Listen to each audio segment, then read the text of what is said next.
Rain hammered the tin roof of the bus shelter, drowning out the sluggish rumble of the idling sedan. Through the fogged glass, his silhouette was a jagged smear of panic and arrogance. Last time throwing myself at that passenger door had been instinct. I begged, scraped my knees on the gravel, and tore my fingernails to the quick, trying to keep him from leaving. It ruined me. This time, I zipped my damp jacket up to my chin, took a sip of bitter, lukewarm coffee, and watched him seal his own fate. Freezing water soaked through the canvas of my sneakers, pooling coldly around my toes.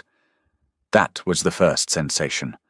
Not the buzzing neon open sign of the roadside diner, not the rhythmic hollow ticking of the sedan's cooling engine block, but the biting dirty water of a pothole seeping into my socks.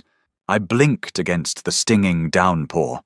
The sudden shift in reality felt like being dragged upward from the bottom of a frozen lake. Seconds ago, I was 42, lying in a sterile hospice bed, my lungs giving out after 2 decades of grinding poverty and stress-induced illness. Now I was 24 again. The air tasted like wet asphalt ozone and cheap, stale tobacco. Tristan stood 3 feet away. His leather jacket was slick with rain clinging to the shoulders I used to think could carry the world. The erratic twitch in his jaw, a tell he only ever displayed when backed into a corner, worked furiously beneath his wet skin. He gripped a heavy canvas duffel bag in one hand, the knuckles white and straining. In the other, the silver keys to the old Mustang dangled, catching the sickly yellow glow of the street lamp. "Move!" His voice wasn't the smooth, practiced hum that charmed investors and judges. It was a guttural bark edged with animal panic. In the life I had just left behind, this exact moment was the fulcrum of my destruction. Back then, I didn't know the duffel bag was stuffed with stolen bearer bonds and falsified ledgers from the firm. I only knew he was frantic, that the police were likely already on their way, and that he was too drunk, too manic to navigate the winding, unlit mountain pass ahead. In that past life I had screamed. I had thrown my weight against the driver's side door, wrestling him for the keys, crying until my throat bled. Because of my interference, the police arrived before he could start the engine. Because of my interference, he had the time to quietly slip the flash drive containing the forged signatures into my purse while the officers cuffed him. He played the victim. He played the manipulated lover. I spent 8 years in a federal facility for corporate fraud and another 12 scrubbing floors to pay off the restitution while he cut a deal turned state's evidence, and lived comfortably on a sun-bleached coast. My chest rose and fell. The cold air burned my lungs, grounding me in the present. I wasn't dead. I was here shivering in the rain, staring at the architect of my ruin. I said, "Move, damn it." Tristan took a step forward, his boot splashing muddy water against my jeans. He smelled of sour whiskey and fear. It was intoxicatingly pathetic. A strange, hollow calm settled over me. It wasn't the fiery, righteous vengeance they sell in movies. It was heavy. It felt like lead in my bones. I looked at his face, really looked at it, past the handsome symmetry that had blinded me in my youth. I saw the weakness around his eyes, the absolute cowardice in his tight, bloodless lips. My hands shoved deep into my coat pockets, curled into tight fists. I forced my fingers to relax, unspooling the tension joint by joint. "Okay," I said. My voice sounded foreign to my own ears, flat scraped clean of the desperate affection that used to colour my every word to him. Tristan blinked. The twitch in his jaw paused. For a fraction of a second, confusion breached his panic. He was geared up for a fight, braced for my usual hysterical loyalty. The sudden lack of resistance unbalanced him. What he snapped, squinting through the curtain of rain. I took a slow, deliberate step backward. The wet gravel crunched loud and sharp beneath my shoes. I moved out of the path of the driver's side door. "Go," I said. He didn't hesitate. Survival instinct overrode his confusion. He lunged for the handle, wrenched the heavy door open, and threw the duffel bag across the center console. The hinges screamed a rusty metallic shriek that echoed off the damp bricks of the diner behind me. He folded his tall frame into the driver's seat and slammed the door shut. The glass was fogged, but I could see the frantic, jerky movements of his silhouette as he jammed the key into the ignition. The engine turned over with a choked sputter, hesitated, and then roared to life, a violent, guttural sound that rattled my teeth. He didn't roll down the window. He didn't offer a final apologetic glance. He threw the car into drive. The rear tires spun on the slick pavement, spitting a spray of dirty water and loose rocks against my shins before finding purchase. I stood perfectly still in the downpour, the cold finally seeping past my skin and settling into my marrow.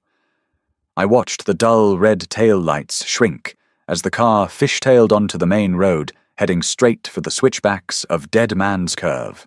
He hadn't checked the brake lines. I knew that for a fact. He had been putting it off for 3 weeks, claiming the mechanic was trying to rip him off. With a belly full of cheap whiskey, a trunk loaded with stolen futures, and worn brake pads on a road slick with engine oil and heavy rain, Tristan was driving a casket. I didn't stop him. I didn't even raise my voice. I just let the dark swallow him whole. Red tail lights bled into the surrounding pitch-black twin crimson smudges quickly erased by the relentless grey sheet of the storm. The heavy roar of the V8 engine faded into a distant, angry drone, leaving only the sound of rain drumming heavily against the asphalt and the dull hum of the diner's neon sign. I stood there for a long time. Water dripped from my eyelashes, blurring my vision. My coat weighed 10 pounds heavier, soaked through to the cheap fleece lining. I waited for the guilt to hit. I braced myself for the sickening plunge of regret, the ingrained, pathetic urge to run after him, to flag down a passing car, to do something, anything, to save him from himself. Nothing came. Instead, a quiet, almost ugly satisfaction unfurled in the pit of my stomach. It tasted like copper and old blood. I wasn't a hero. I wasn't even a good person, not anymore. The decades of scrubbing toilets in halfway houses, of eating cold beans out of dented cans while my lungs decayed, had burned the altruism right out of me. Slowly I turned my back on the empty road. The bell above the diner door jingled a cheerful, tinny sound that violently contrasted with the cold graveyard of my thoughts. The rush of heated air hit me like a physical blow. It smelled of scorched coffee fryer grease and industrial lemon cleaner. Only 2 booths were occupied. At the far end, an elderly man in a trucker hat was methodically cutting a rubbery-looking steak. Near the register, the waitress, a woman named Nora, whose name tag hung crookedly over her stained apron, looked up from her crossword puzzle. She took in my dripping hair, my pale face, and the puddle rapidly forming around my feet. "Honey, you look like half-drowned roadkill." Nora rasped, her voice thick from years of unfiltered cigarettes. She grabbed a clean, rough-spun towel from beneath the counter and tossed it to me. "Your boyfriend finally take off," I caught the towel. The terry cloth was warm, fresh from the dryer. It was a small, agonizingly mundane comfort. "He's not my boyfriend," I said, drying my face. The friction sent a necessary spark of pain across my numb cheeks. Not anymore. I walked over to a booth by the window, the vinyl seat squeaking loudly in protest as I slid in. The table was sticky, smeared with the ghost of maple syrup. I pressed my forehead against the cold glass pane, staring out into the dark. "Coffee?" Nora asked, already standing beside the table with a scuffed glass carafe. "Black, and a slice of the cherry pie." "Whatever's left." She nodded, pouring the tar-black liquid into a heavy ceramic mug. "Suit yourself, but you're going to be waiting a while if you think he's circling back." The storm's washing out the lower pass. I wrapped both hands around the mug, letting the scalding heat burn the chill from my palms. "He's not coming back." Nora gave me a long, appraising look before shuffling back to the counter. I lifted the mug to my lips. The coffee was terrible burnt acidic and sitting on the burner for at least 4 hours. It was the best thing I had ever tasted. Tick, tick, tick. The large clock above the kitchen doors aggressively marked the passing seconds. 15 minutes had gone by. Tristan would be hitting the sharpest incline right about now. He'd be accelerating his paranoia, convincing him the flashing lights of the police were right behind him, even though the precinct was 20 miles away in the opposite direction. He would hit the steep descent tap, the brakes, to take the hairpin turn and feel the terrifying empty slack of the pedal hitting the floorboard. My jaw clenched. I took another slow sip of coffee.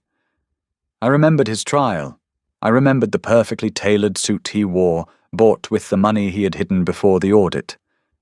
I remembered the way he looked at the jury, his eyes welling with crocodile tears as he pointed a shaking finger at me, calling me the mastermind, the manipulator, the woman who had driven him to ruin. A sharp, shrill sound cut through the steady drumming of the rain. I stopped breathing. The diner went deadly quiet. Even the trucker stopped chewing. Far off in the distance, barely audible over the storm, came the rising, frantic wail of sirens. It started as a faint whine, then multiplied, layering into a chorus of emergency vehicles, tearing down the highway towards the mountain pass. Nora walked over to the window, peering out into the darkness. Lord have mercy. Sounds like a bad one. I stared down at my untouched cherry pie. The bright red filling bled into the flaky crust, thick and gelatinous under the fluorescent lights. My hands began to shake. Not from sorrow, not from grief, from the sudden violent release of a 20-year sentence. The sirens grew louder, tearing through the night. The flashing red and blue lights briefly reflected in the puddles outside the window, painting the wet pavement in frantic strokes of color.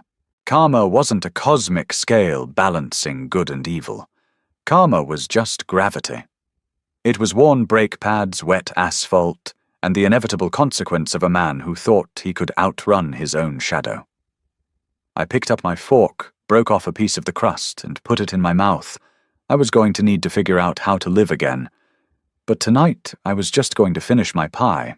Flashing blue and red lights cut violently through the diner's blinds, painting the sticky vinyl of my booth in jagged, rhythmic strokes. The rain was still coming down in sheets, but the wail of sirens had died, replaced by the low, urgent crackle of police radios. 2 officers walked through the front door. They brought the storm in with them. Water pooled off their heavy, dark, yellow slickers, hitting the linoleum with heavy, distinct slaps.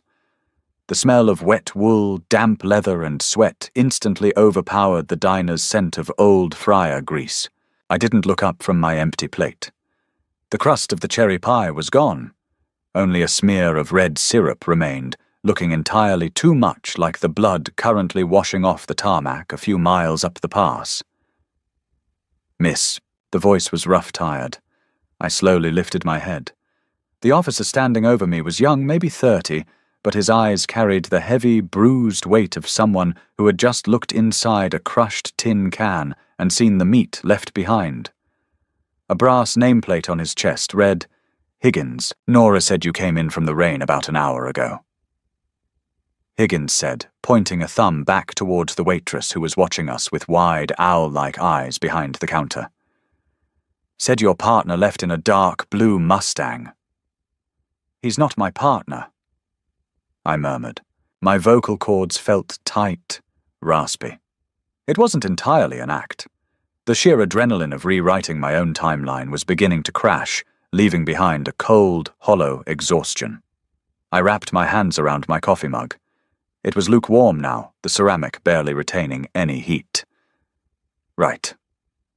Higgins pulled a small, weatherproof notepad from his chest pocket. The pages were warped from the damp. "Can I get your name, please?" "Sadie. Sadie Miller." "Okay, Sadie. Can you tell me where he was headed?" I looked Higgins in the eye. In my past life, this was the moment I fell apart. I had hyperventilated, screamed at them to save him, confessed that he was running, and practically handed them the rope they used to hang me. The memory of the rough, scratchy blanket in my holding cell flared in the back of my mind.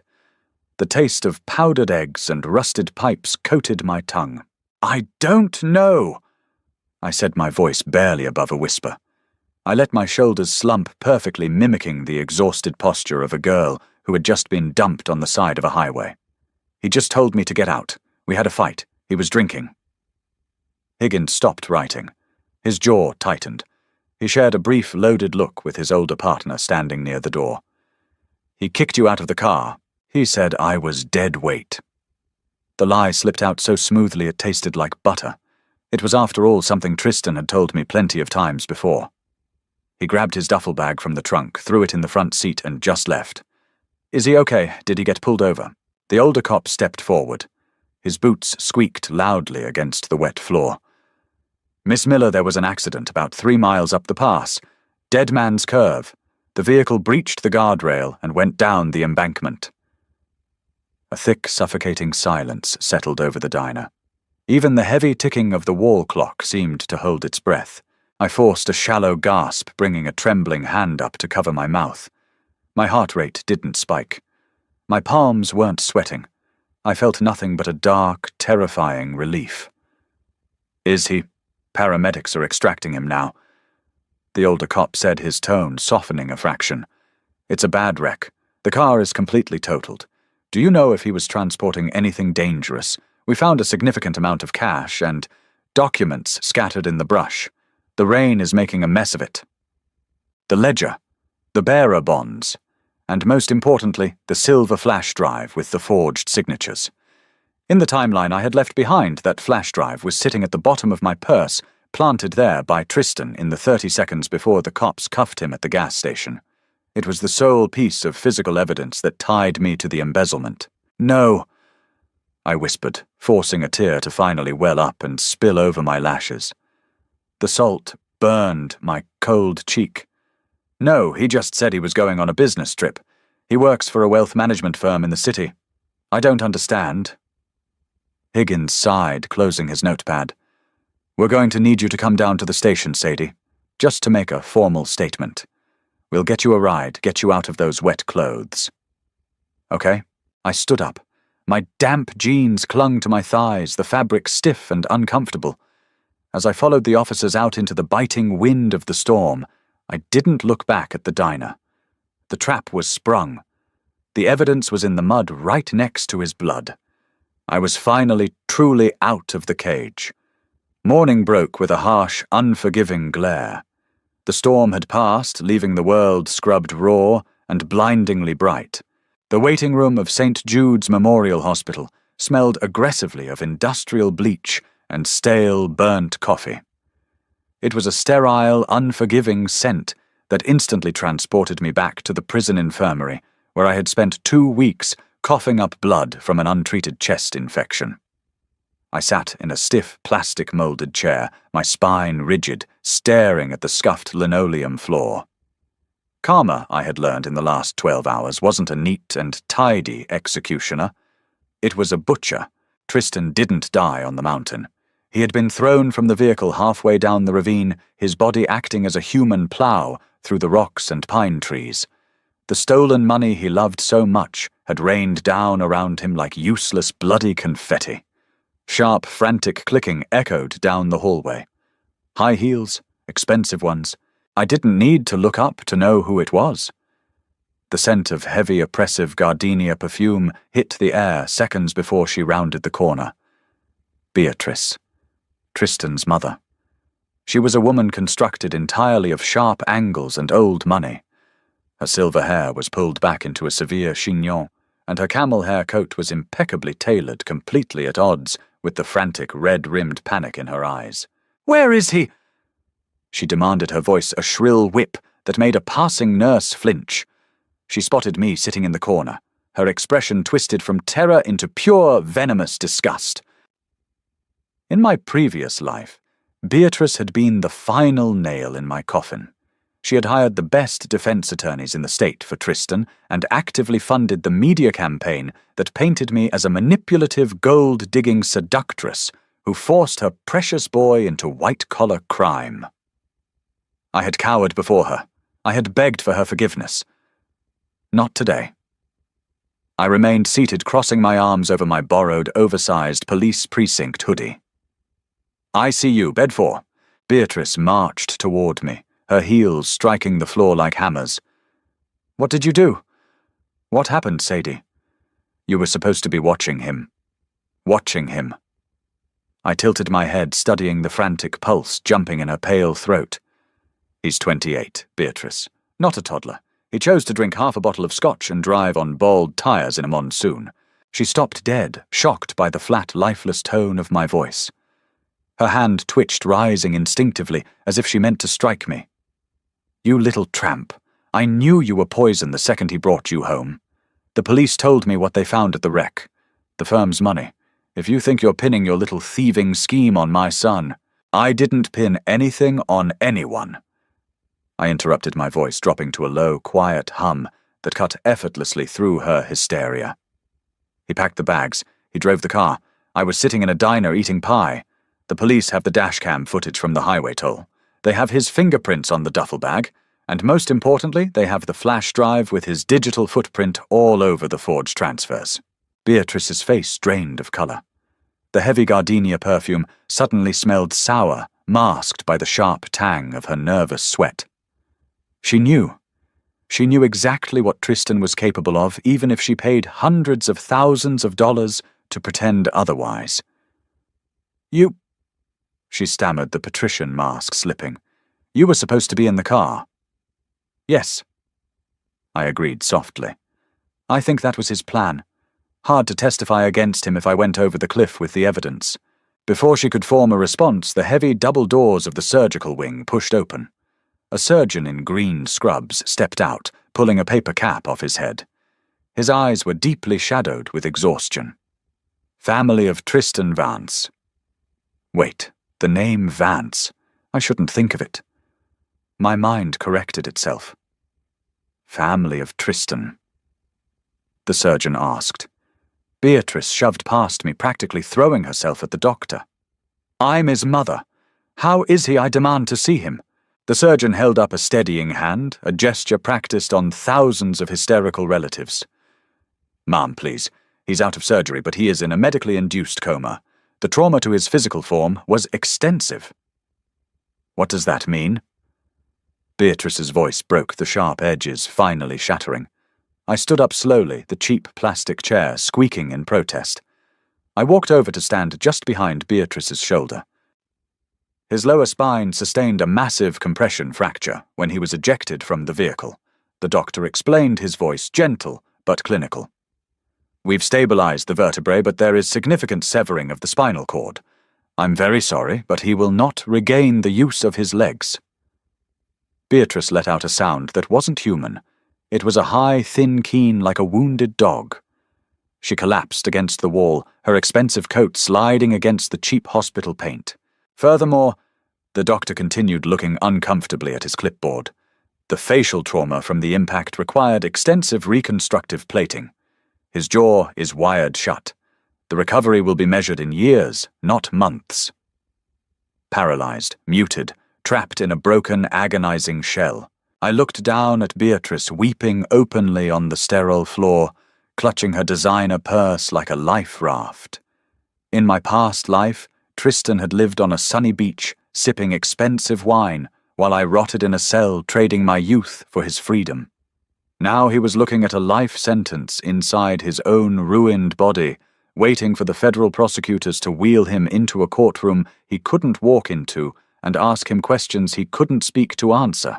I turned my back on the weeping mother and the exhausted surgeon. The heavy double doors of the waiting room hissed open, letting in a blast of cool, crisp morning air.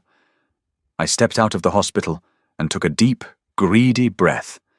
The air smelled like rain-wet pavement and absolute, terrifying freedom. I reached into my pocket, pulled out the burner phone I had bought at the gas station an hour ago, and dialed a number I had memorized 20 years in the future. It was time to take everything else. 10 digits. I had stared at them on court documents, on restitution paperwork, and on the back of my own eyelids for 20 years. The dial tone against my ear was a sharp electronic drone, devoid of warmth. I stood beneath the flickering moth-swarmed awning of a gas station payphone, the burner cell still in my pocket. Cell towers pinged locations. Payphones at cash-only gas stations on the edge of the county lines didn't. The line clicked. Federal Bureau of Investigation, White Collar Division. Agent Pendleton speaking. Arthur Pendleton. Even over the crackling wire, his voice sounded exactly as it had during my interrogation 2 decades ago, dry overworked and heavily caffeinated. In my first life, he had been the man who pushed the plea deal across the table, his eyes full of pity for the stupid, naive girl who had let her boyfriend use her bank accounts to wash stolen capital. "The crash on Highway 9 tonight," I said. I held a crumpled napkin over the mouthpiece to muffle the audio, a trick I'd learned from a cellmate who used to run numbers in Atlantic City. "The driver is Tristan Hayes. He's an asset manager at Oak and Iron Financial." "Who is this?" Pendleton's tone shifted instantly, the administrative boredom vanishing, replaced by the sharp edge of a hunter catching a scent. "If you have information regarding the accident, you need to contact Highway Patrol." Highway Patrol only cares about the skid marks." I interrupted, my voice flat. "You care about the $3.2 million missing from the firm's escrow accounts. Check the Cayman routing numbers associated with a shell corporation called the Archipelago Fund. Hayes set it up 3 months ago. He's been skimming from his top-tier clients and covering the gaps with falsified quarterly reports. The flash drive with the original unedited ledgers was in the vehicle." Silence hung on the line, thick and heavy. "Mom, I'm going to need you to identify yourself," Pendleton said slowly. The sound of a keyboard clacking echoed faintly in the background. He was already running the name. "Check the Archipelago Fund," I repeated, "and tell your team to freeze the assets before the morning bell. If you wait, his mother's lawyers will find a way to bleed the accounts dry and claim it was a clerical error." I didn't wait for a response. I hung the heavy plastic receiver back on the hook. It slammed with a satisfying final thud. The adrenaline that had been carrying me since the diner finally gave out. My knees buckled slightly, the wet pavement rushing up to meet my sneakers. I grabbed the metal edge of the phone booth to steady myself. The nausea hit me in a violent wave, tasting of stale coffee and pure, unadulterated shock. I dragged myself to the cheap $40 a night motel I had booked 2 blocks away. Room 114, the key was physical, a heavy brass thing attached to a chipped plastic diamond. Inside, the room smelled of old cigarette smoke, masked by aggressive industrial pine cleaner. The carpet was a murky, indeterminate brown, sticky in places I didn't want to think about. It was the most beautiful room I had ever seen. I locked the deadbolt, fastened the chain, and walked straight into the cramped bathroom. The fluorescent light above the sink flickered violently before humming to life, casting a sickly green-tinged glow over the mirror. I gripped the edges of the porcelain sink and stared at the stranger looking back at me. There were no deep, bruised bags under her eyes.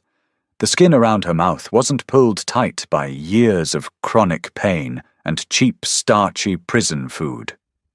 Her hair was thick, dark, and damp from the rain, lacking the brittle grey streaks that had aged me prematurely. I raised a hand, turning it over under the harsh light. The skin was smooth. The knuckles weren't swollen with arthritis. The scars from chemical burns earned working in the prison laundry were gone. A ragged, ugly sob tore out of my throat. It wasn't relief. It was grief. I slid down the bathroom door, pulling my knees to my chest, and cried until my ribs ached. I cried for the 42-year-old woman who had died alone in a hospice bed, suffocating on her own failing lungs because she couldn't afford proper medical care. I mourned her.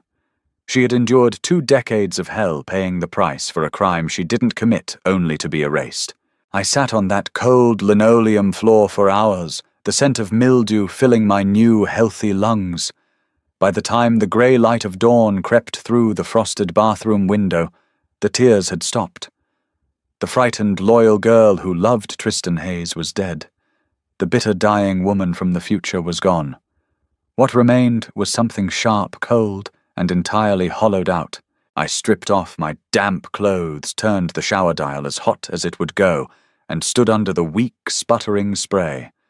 The water scalded my skin, washing away the smell of the rain, the diner, and the ghost of Tristan's whiskey-soaked breath. When I stepped out, wrapped in a thin, scratchy towel, I turned on the ancient CRT television bolted to the dresser. The morning news anchor looked grave. Behind her, aerial footage showed a crumpled piece of dark blue metal at the bottom of a rocky ravine.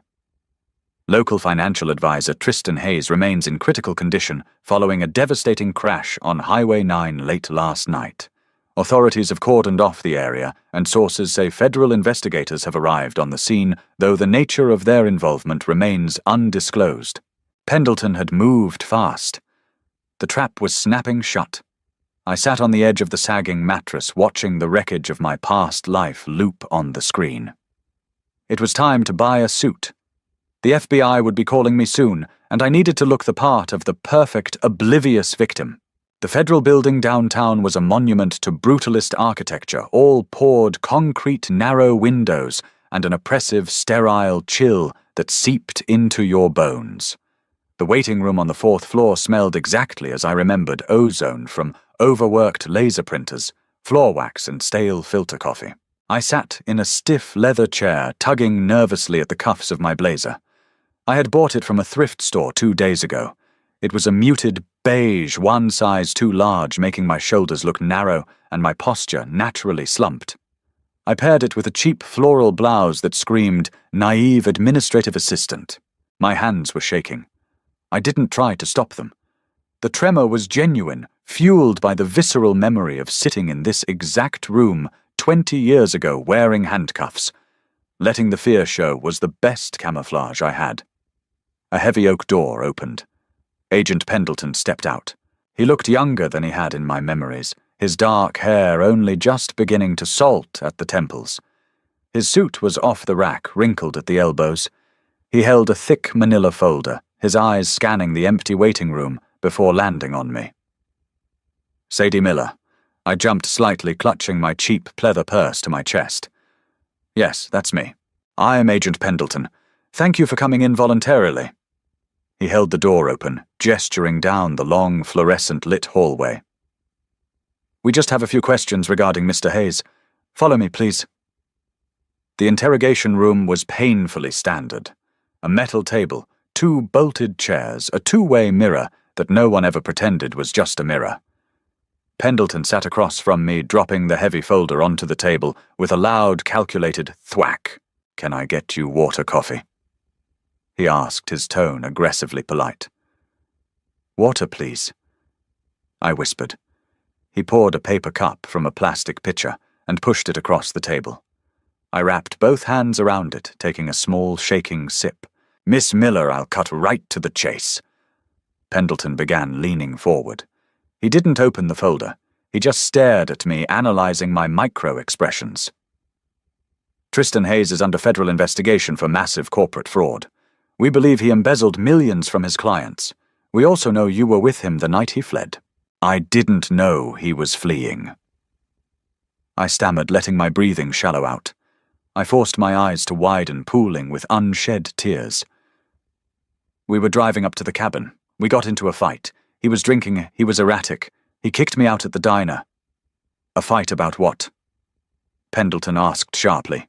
"He was paranoid," I said, letting a tear finally spill over. I quickly wiped it away, looking deeply embarrassed. He kept talking about how his mother was breathing down his neck, how the firm didn't appreciate him. He mentioned something about an audit. I told him he was being dramatic, that he needed to sober up. That's when he stopped the car. Pendleton's eyes narrowed slightly. He finally opened the folder. "Miss Miller, you were his live-in girlfriend for 3 years. You're telling me you noticed nothing unusual, no large purchases, no secretive behavior." This was the pivot. The moment where I had to hand them the knife without letting them see my fingerprints on the handle. "He did change his passwords a lot," I offered hesitantly, looking down at my hands. "And he got really angry if I touched his briefcase. A few months ago he was bragging about some new project. He called it the Archipelago thing. I thought it was a real estate development. He said it was going to make us rich enough to buy his mother out of our lives." Pendleton froze. The mention of archipelago, the exact word the anonymous caller had given him, was the hook. I saw the muscle in his jaw jump. He was connecting the dots, believing he was pulling the information out of a clueless, traumatized witness. "Did he ever give you anything to hold on to documents hardware?" Pendleton pushed. "No." I shook my head adamantly. "Never. He thought I was stupid when it came to numbers. He wouldn't even let me balance our shared checking account.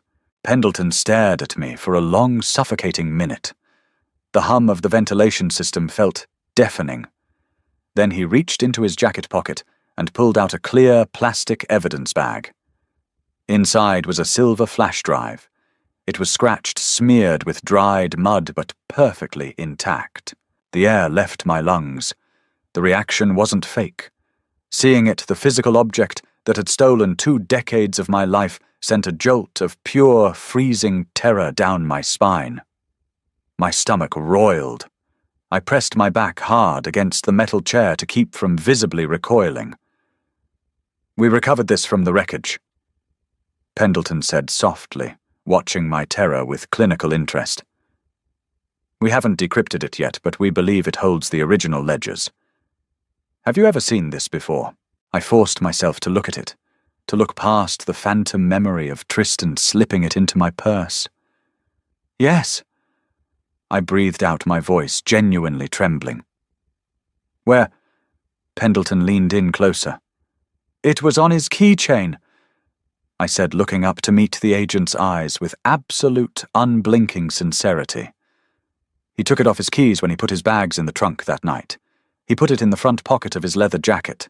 He said it was his insurance policy." Pendleton exhaled slowly.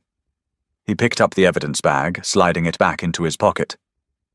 "By placing the drive physically on Tristan's person at the time of the crash, I had severed any possible argument Beatrice's lawyers could make about it being planted or belonging to me."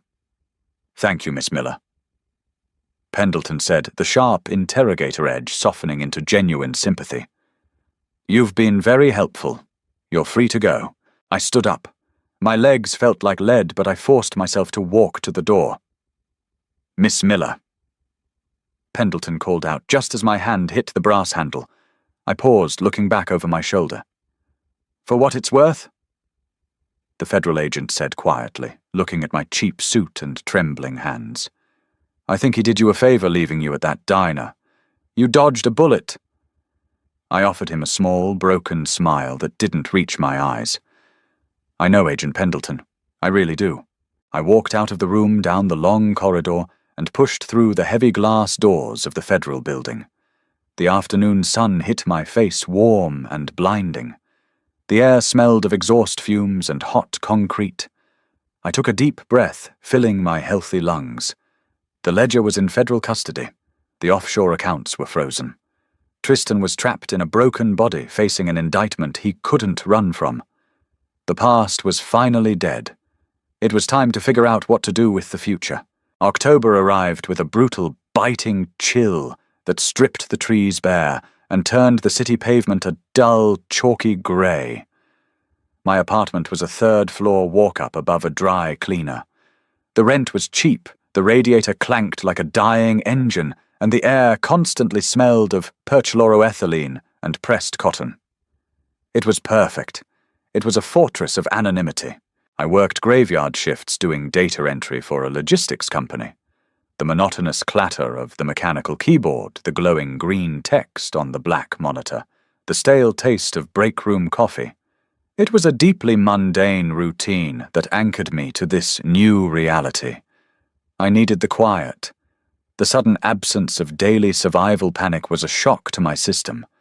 I found myself waiting for the other shoe to drop, my shoulders perpetually tense, my ears straining for the sound of a parole officer's heavy knock. The hardest part wasn't the loneliness. It was the phantom illness. My 24-year-old body was healthy, but my brain was still wired to a dying 42-year-old corpse. I would wake up at 3 a.m, sheets drenched in cold sweat, gasping for air that my fully functional lungs were already processing perfectly. I would clutch my chest, waiting for the agonizing, rattling cough that used to leave spots in my vision, only to find nothing but the steady, strong thud of a young heart. It was a terrifying psychological jet lag. I had cheated death, but the muscle memory of dying clung to me like a shadow. I was sitting on my fire escape one Tuesday morning, wrapped in a thick wool blanket, watching the frost melt off the iron rungs. A battered copy of the Daily Herald rested on my lap. The ink was cheap, leaving grey smudges on my fingertips. The headline wasn't on the front page anymore. The Hayes scandal had moved to the business section, a slow, bureaucratic bleed rather than a dramatic explosion. Federal Grand Jury indicts Hayes matriarch on conspiracy charges. I traced the harsh block letters with my thumb. The article detailed how Agent Pendleton's task force had methodically dismantled the Archipelago Fund. When they froze Tristan's offshore accounts, the dominoes fell fast. It turned out Beatrice hadn't just been passively benefiting from her son's stolen wealth. She had been actively funneling it through her charitable foundations to avoid taxes. Without Tristan's daily manipulations to keep the plates spinning, the entire structure collapsed under the weight of a forensic audit. I remembered Beatrice in my first life, untouchable, draped in cashmere, dripping with pearls, sitting in the gallery of my trial, with a look of bored contempt as the judge handed down my sentence. She had paid off the right people, buried the right evidence, and sacrificed me on the altar of her family's reputation. A sharp, barking laugh scraped its way out of my throat, startling a pigeon resting on the railing. The article mentioned that Beatrice's primary estate had been seized by the IRS. She was currently out on bail, residing in a rented townhome, her passport confiscated. The impenetrable armor of generational wealth had been completely shattered by a single carefully timed phone call from a payphone. I folded the newspaper, the paper crinkling loudly in the crisp morning air. I didn't feel a rush of euphoric vindication. The satisfaction was there, but it was cold, heavy, and metallic. Ruining Beatrice didn't give me back the decades I had spent scrubbing institutional floors. It didn't erase the memory of the coarse, scratchy prison uniforms or the taste of powdered eggs. Vengeance wasn't a time machine. It was just an equalizer. Later that week I saw her. I was at a discount pharmacy 2 towns over buying generic ibuprofen for a tension headache. The store smelled of cheap lavender soap and dusty linoleum. I was standing in the checkout lane when I heard that voice. The shrill, demanding cadence was unmistakable, even stripped of its usual imperious volume. "I don't understand. The card should work. Run it again." I stepped back behind a cardboard display of breath mints peering through the gap. Beatrice stood at the pharmacy counter. She was still wearing a designer trench coat, but the cuffs were visibly frayed. Her severe, perfectly coiffed silver hair was flat, a dark, natural grey showing at the roots. Her hands, devoid of the massive diamond rings she used to flaunt, shook slightly as she pushed a blue debit card toward the tired-looking pharmacist. "Ma'am, it's declining. I can't give you the medication without payment," the pharmacist said, his tone flat, entirely unimpressed by her pedigree. "Do you know who I am?" Beatrice hissed, the old venom flaring up, but it was weak. A dying ember. "There must be a hold on the account. I just need the blood pressure medication. I'll bring cash tomorrow." "Store policy. No credit, no meds. Step aside, please, there's a line." Beatrice's mouth opened a retort, dying on her lips as she looked around at the flickering fluorescent lights, the scuffed floor, the faces of the tired working-class people waiting behind her. The reality of her new caste system hit her visibly. Her shoulders slumped, the sharp, aristocratic angles of her posture dissolving into the hollow, beaten shape of an old, frightened woman. She snatched the declined card off the counter and hurried out the automatic doors, the harsh wind instantly whipping her unstyled hair across her face. I stood completely still, the cheap plastic bottle of ibuprofen digging into my palm. I could have stepped out. I could have let her see me healthy, free, unburdened. I could have rubbed salt in the wound. But I looked at her, retreating, pathetic silhouette, and I felt absolutely nothing. The hatred that had fueled me through my final days in the hospice was gone, burned out like a dead match. She was just another desperate person in a cheap pharmacy now. I stepped up to the register, paid for my pills in exact change, and walked back out into the cold. The state long-term care facility was located at the end of a bleak industrial road, bordered by chain-link fences and dead brown grass. It didn't have a serene name like St. Jude's or Sunny Pines. It was just the Department of Health and Human Services Annex 4. This was where the system put the bodies that had run out of money. The lobby smelled of boiled cabbage-strong industrial bleach and old urine that no amount of mopping could ever truly erase. The linoleum was peeling at the corners, and the fluorescent lights hummed with a maddening, inconsistent buzz. I signed the visitor log with a cheap chained pen. Sadie Miller. I didn't lie. I didn't need to. Room 412. The receptionist mumbled, not looking up from a worn paperback novel. End of the hall past the nurse's station. My boots clicked softly against the scuffed floor. The sounds of the facility were deeply unsettling, the rhythmic click of ventilators, the occasional low, confused moan from an open doorway, the squeak of rubber-soled shoes. It was a warehouse for the forgotten. In my past life I had scrubbed floors in places exactly like this as a condition of my parole. I knew the texture of the despair baked into these walls. Room 412 was cramped. The walls were painted a sickly institutional pale green. The single window looked out over a cracked parking lot and a rusty dumpster. Tristan was lying in the bed closest to the door. I stopped at the foot of the mattress, resting my hands on the cold metal railing. The shock of seeing him was a physical blow, a sudden constriction in my throat. The handsome, charismatic asset manager who could talk a jury into convicting an innocent woman was entirely gone. His face, rebuilt with titanium plates after the crash, was slightly asymmetrical, pulling his left eye down into a permanent drooping squint. A thick white tracheostomy tube protruded from his throat, attached to a corrugated plastic hose that hissed rhythmically, doing the breathing his paralyzed diaphragm no longer could. His body beneath the thin, starchy blanket was shockingly frail, the muscles atrophied from months of total immobility.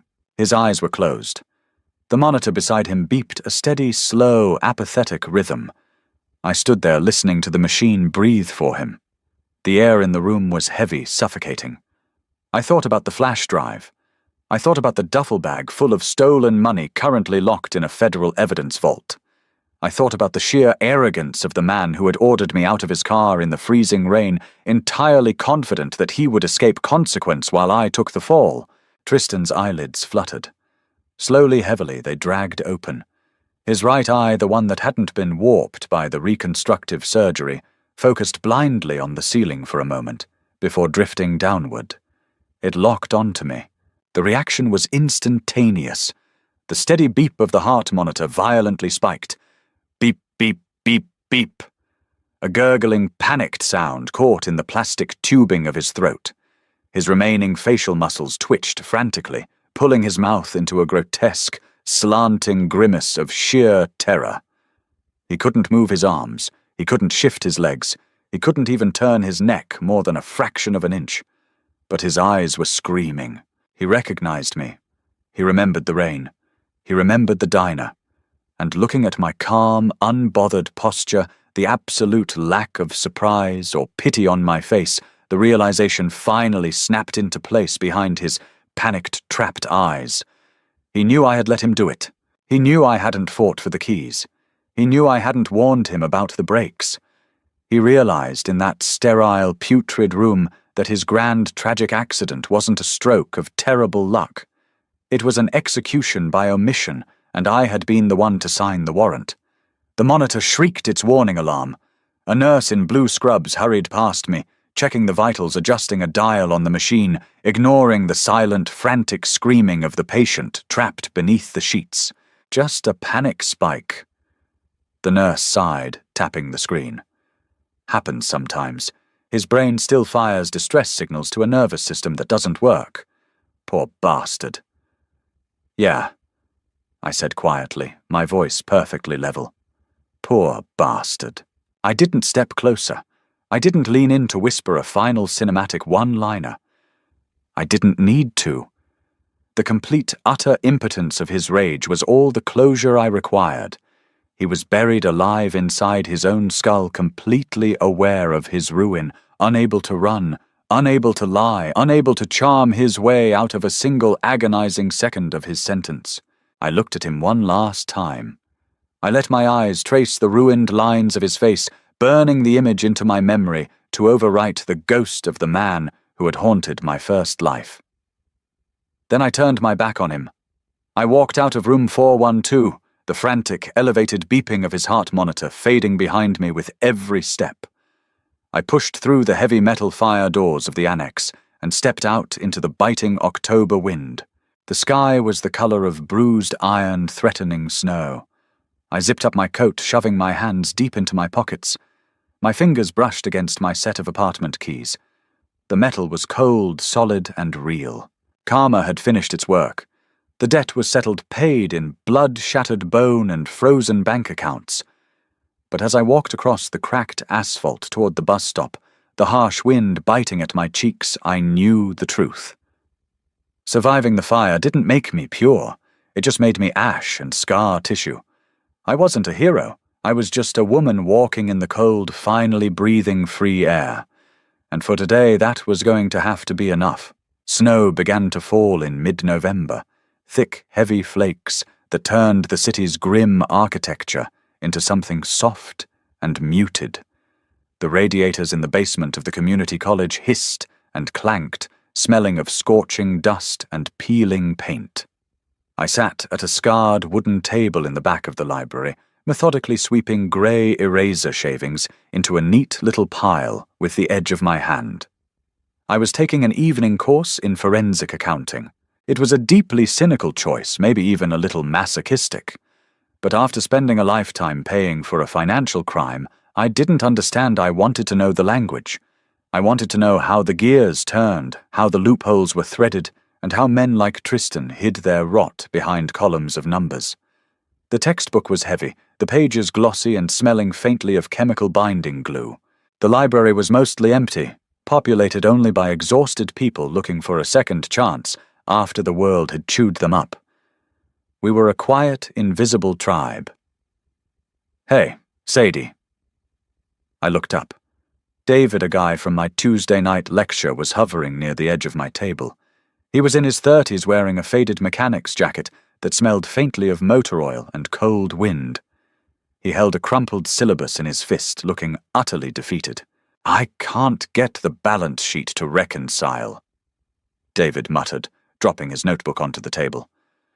"The professor said something about shell asset depreciation, but it just looks like imaginary money to me." "It is imaginary," I said, my voice quiet, lacking the bright, eager pitch of a normal 24-year-old. I pulled his notebook toward me. The handwriting was messy, frustrated. "But the IRS doesn't care if it's imaginary. They care where you wrote it down." I picked up my mechanical pencil and tapped the graphite against a column of numbers he had crossed out. "You're treating the offshore holding like a tangible asset." I explained, the words tasting strange on my tongue. "You have to move it to the liability column first, bleed the depreciation, and then wash it back through the parent company's operational losses. That hides the cash." David stared at me, then down at the paper. He blinked, doing the mental math. A slow whistle escaped his teeth. "Jesus, that's practically stealing." "No," I corrected flatly, handing the notebook back. "Stealing is when you break a window and take a television. This is asset management. The window stays intact, but the house belongs to the bank by morning." He gave me a long, searching look. "Where did you learn to do that?" "I had a very bad teacher," I said. I didn't elaborate, and David didn't press. People in night school didn't dig into each other's pasts. We all had them. He offered a tired, genuine smile, thanked me, and walked back to his table. I watched him go, feeling a strange, unfamiliar tightness in my chest. It wasn't anxiety. It was connection. A tiny, fragile thread tying me back to the human race. I wasn't just a ghost haunting my own timeline anymore. I was sitting in a warm room helping a mechanic pass a test. The sheer boring normalcy of it was staggering.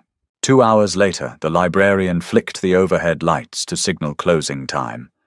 The fluorescent bulbs buzzed aggressively in protest. I packed my bag, the zipper loud in the quiet room, and headed out into the winter night. The cold hit me instantly, biting at my nose and cheeks. The snow was sticking to the pavement now, crunching softly beneath my boots. I walked past a corner bodega. A stack of evening newspapers sat on a wire rack outside, partially covered in a thin layer of snow. I stopped. The headline wasn't blaring across the front page. It was tucked away in a small black and white column near the bottom fold, fighting for space with local sports scores and supermarket ads. Hayes matriarch accepts plea deal in fraud case. I brushed a dusting of snow off the paper with my gloved thumb. The article was barely 100 words. Beatrice had pleaded guilty to 2 counts of tax evasion and conspiracy to commit wire fraud. To avoid a lengthy, humiliating trial, she had surrendered her remaining assets and accepted a 3-year sentence at a minimum security federal camp. The Oak and Iron Financial Group was officially dissolved, its assets liquidated to pay back a fraction of what was stolen. It was over. The empire was gone. I stood under the flickering neon light of the bodega awning, waiting for the surge of triumph. I waited for the vindictive joy to rush through my veins, to warm me against the freezing wind. But there was nothing. No fireworks, no dramatic crescendo, just the dull, heavy realization that Beatrice was going to sleep on the same thin, scratchy mattress I had slept on. She was going to eat the same terrible food smell, the same industrial cleaner, and watch the clock tick away her golden years in a room she couldn't leave.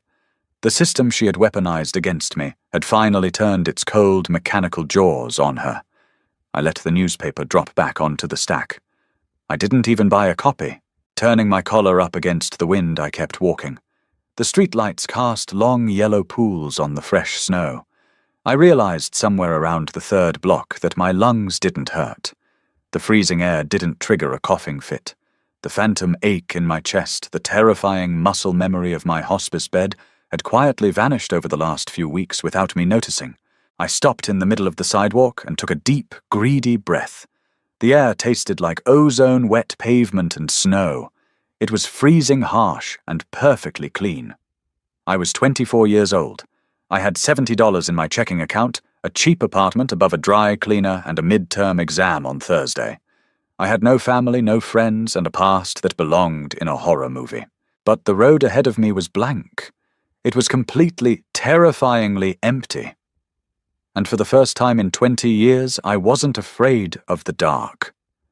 I shoved my hands deep into my pockets, lowered my head against the falling snow, and started the long walk home. Revenge isn't a blazing fire that keeps you warm. Sometimes it's just the quiet satisfaction of letting the snow bury the wreckage. Sadie finally walked away, leaving the monsters to their own cages, and chose to rebuild a life out of the ashes. What did you think of her journey? Was her silence the ultimate punishment, or would you have done things differently? Let me know your thoughts down in the comments. If this story kept you on the edge of your seat, hit that like button. Share it with someone who loves a dark redemption arc, and don't forget to subscribe. See you in the next story.